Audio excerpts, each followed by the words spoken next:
সেদ্ধ করে রাখা মোচা দিয়ে আজকে বড়া করে ঝোল করা হবে।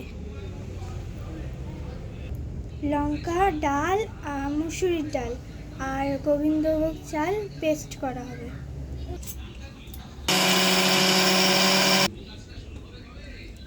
এবার ওই পেস্টটা এর মধ্যে দিয়ে দেওয়া হবে। 1 চামচ হলুদ গুঁড়ো, 1 চামচ নুন, একটুখানি কালো জিরে, পরিমাণ মতো সুজি,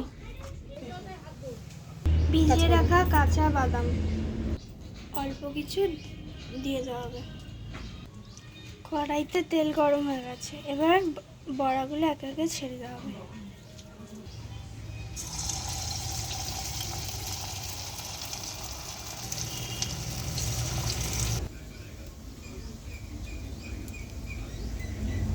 এগুলো পেস্ট করে নেওয়া হবে তরকারির জন্য। তরকারির জন্য আলু কাটা হয়ে গেছে, বড়া ভাজা হয়ে গেছে, এবার এগুলোকে তুলে নেওয়া হবে।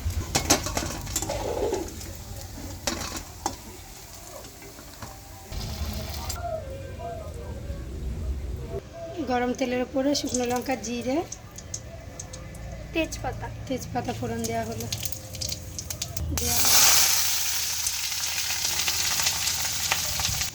পরিমাণ মতো নুন, পরিমাণ মতো হলুদ গুঁড়ো, পেস্ট করে রাখা মশলা। আলু কষানো হয়ে গেছে, এবার জল দিয়ে দেওয়া হবে, গরম জল।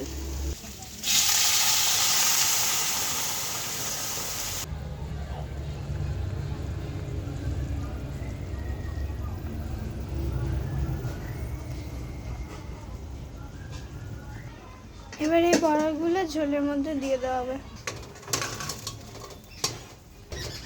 এবার কিছুক্ষণ ফুটছে, এবার নামিয়ে নেওয়া হবে। বাড়িতে গোটা গুঁড়ো মশলা গুঁড়ো করা ছড়িয়ে দেওয়া হলো তরকারির উপরে।